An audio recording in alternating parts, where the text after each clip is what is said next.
Hello and welcome back to Shakespeare. We are working on the troublesome reign of King John, and we get to hear from Friar Anthony today in Act 1, Scene 11, which means we need to cover off to Act 1, Scene 10 before we get there. But really quick, there was going to be a war, and then there wasn't. There was going to be a marriage, but then the marriage got interrupted by John getting excommunicated, and then there's going to be a war again because Philip decided to side with Rome and the church as opposed to with John, and the bastard killed Limoges in the middle of all of this, and Queen Eleanor was captured, but then she was rescued, and now Arthur has been taken captive, and King John is feeling pretty good about stuff, so he started giving out orders to everybody. He's like, Mom, you're gonna stay here, and you're gonna keep an eye on things, and I'm gonna go back to England, and Hubert, you know, things might be better if Arthur didn't exist anymore, but let's get on with our lives. And everybody goes off to do the stuff that they're supposed to do.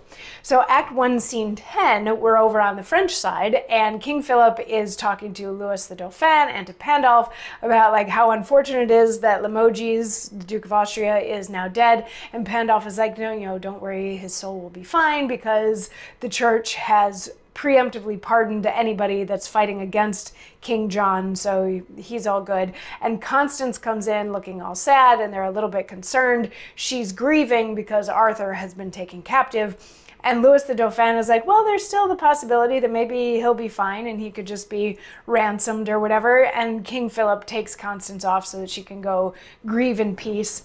And Pandolf turns to Louis and is like, you have the next best claim now to the throne of England. So, you need to get your dad, King Philip, to like wage this war and like get on with it, right? And Louis agrees. And that's the end of Act 1, Scene 10.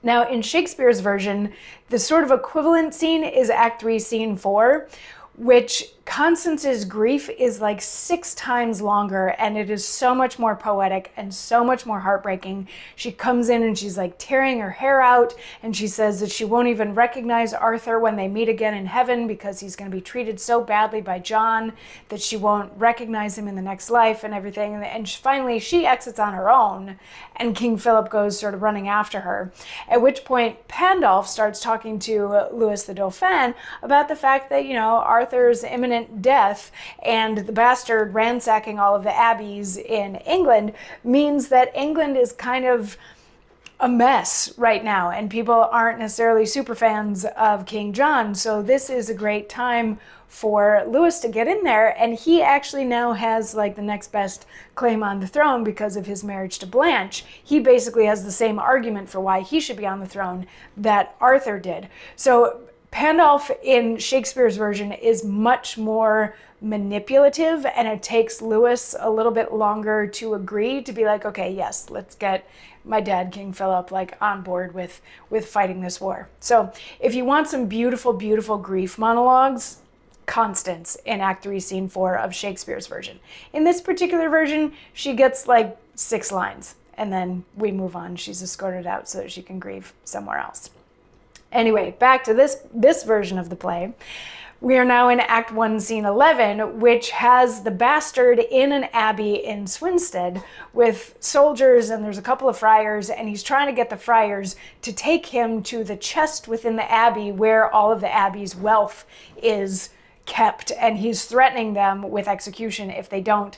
And Friar Thomas is like, no, I'm not going to do that, and the bastard threatens to hang him. So Friar Anthony jumps in saying, pardon, oh, parse, Saint Francis for mercy shall shield thee from night spells and dreaming of devils, if thou wilt forgive me and nevermore grieve me with fasting and praying and Hail Mary saying, from black purgatory a penance right sorry, Friar Thomas will warn you, it never shall harm you.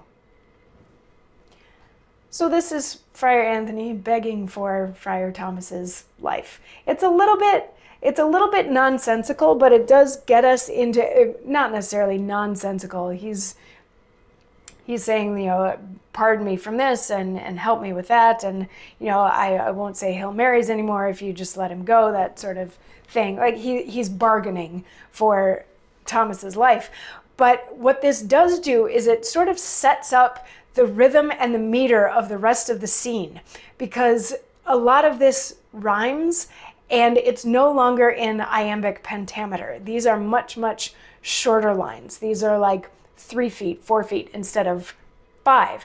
And then later on in the scene, we're going to get into like 7 and 8 foot lines, which just give it a much more, that also rhyme, it give it a much more like sing-songy, playful, quicker pacing, which makes sense because this scene does get a little bit ridiculous in just a second. So after Friar Anthony says this, the bastard is like, shush, shush, shush. And Friar Thomas starts to beg for Friar Anthony's life. And then Friar Anthony does bring the bastard to the abbey's chest that is supposedly full of money. And they open it up and a nun comes out instead of money. There's no money in it. There's a nun. Sister Alice is in there. And the bastard is like, your treasure is a nun?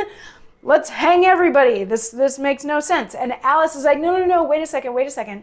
I know another nun who's been saving all of her money for 7 years. She hasn't opened this chest. She hasn't taken anything out of it. I'll take you to that one. If it's money that you want, let me take you to this other chest and you can have this other chest full of money. So they all go to this other chest full of money and they open it and Friar Lawrence comes out. So now we have a third friar. We have 2 chests that were hiding people instead of money. So now, like, the sing-songy rhyming thing kind of emphasizes just how ridiculous this whole thing is getting. But anyway, Friar Lawrence comes out, and all of the friars now are like, oh, we're so undone. We have no money to give him. He's going to hang all of us. And the bastard is like, well, if Friar Lawrence is hiding in this other nun's chest and he's been like, and she doesn't open that chest or share it with anybody for the last 7 years, they must be having like a thing going on. And that's really disgusting for a friar and a nun to have been having an affair for this long. So I'm just going to burn the cloisters to the ground. And he has the friars and the nun all arrested so that they can be taken away to be executed. But before they go, Friar Lawrence is going to have some things to say, and we will get to hear those things in tomorrow's monologue. I'm warning you, tomorrow's monologue has a bunch of Latin in it, so I will do my best, but my Latin pronunciation is not the best. So be forewarned, tomorrow you get to hear some bad Latin. I'll see you then. Mwah.